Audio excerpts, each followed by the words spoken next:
안녕하세요. 파생 상품을 쉽고 재미있게 알려드리는 블랙스톤 H입니다. 자, 여러분, 어떤 회사 채권에 투자를 했는데 혹시 이 회사 망하면 어떡하지? 이런 걱정 한 번쯤 해보시지 않았나요? 바로 그럴 때를 위한 금융계의 보험이 있습니다. 오늘 우리가 함께 떠나볼 여정은 이렇습니다. 먼저 CDS가 대체 뭔지 그 정체부터 알아볼 거고요. 그리고 누가 이 계약에 참여하는지, 또 가장 중요한 거죠. 리스크의 가격은 대체 어떻게 매겨지는지 살펴볼 겁니다.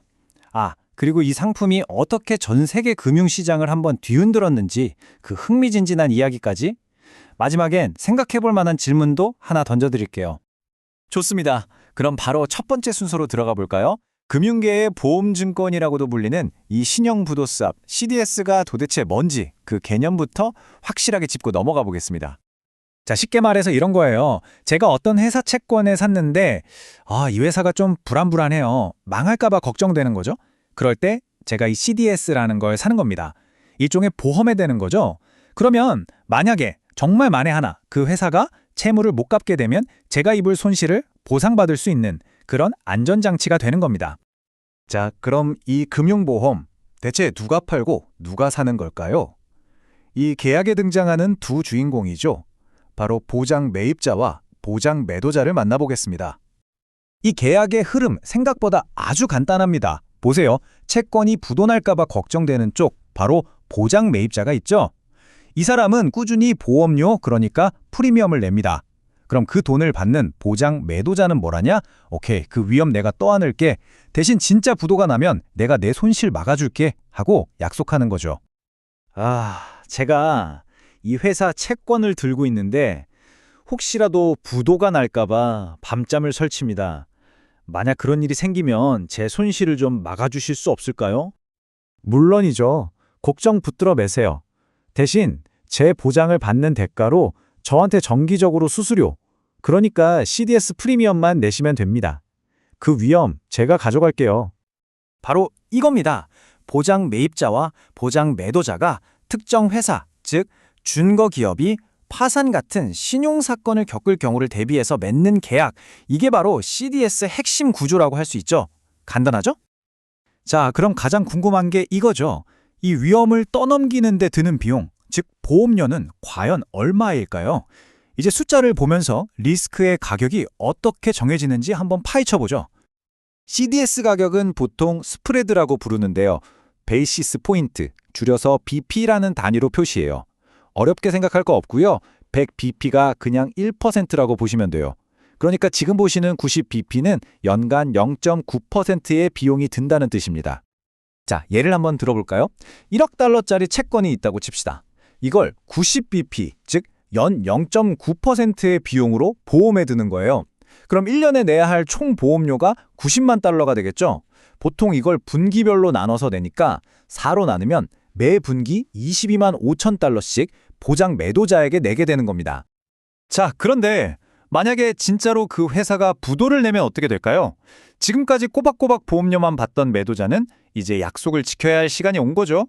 계약에 따라 매입자의 손실을 보상해줘야 할 의무가 생기는 겁니다. 그렇다고 해서 매도자가 1억 달러를 몽땅 다 물어주는 건 아니에요. 왜냐하면 회사가 망하더라도 채권이 그냥 휴지 조각이 되는 건 아니거든요. 자산을 정리해서 일부는 건질 수가 있습니다. 이렇게 건질 수 있는 돈의 비율, 이걸 바로 회수율이라고 부릅니다.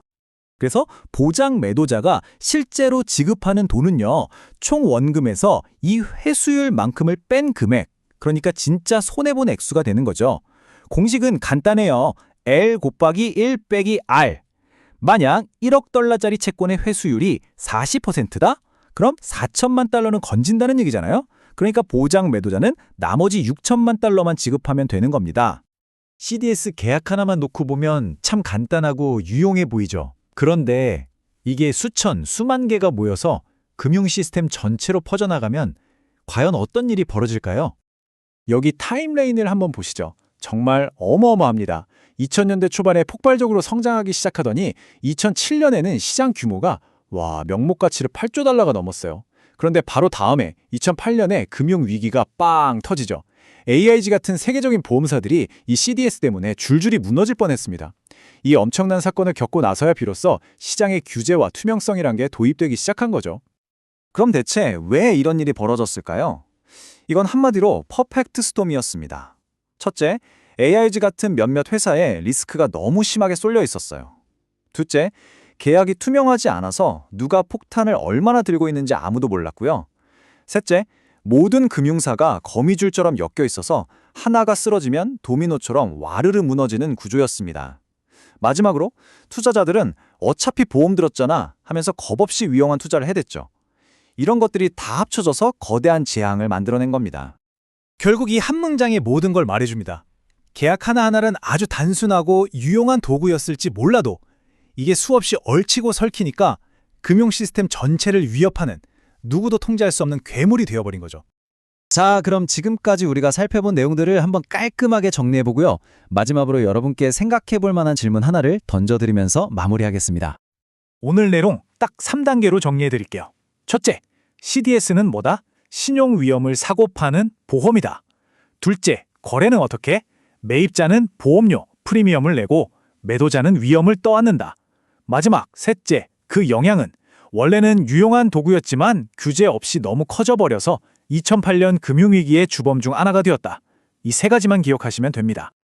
마지막으로 이 질문을 한번 던져봅니다.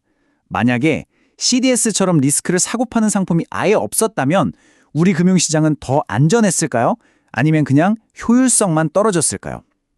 금융혁신과 시스템의 안정, 그 아슬아슬한 균형점은 과연 어디일까요? 여러분도 한번 깊이 생각해 보시면 좋겠습니다. 지금까지 파생상품을 설명하는 블랙스톤 H였습니다. 들어주셔서 감사합니다.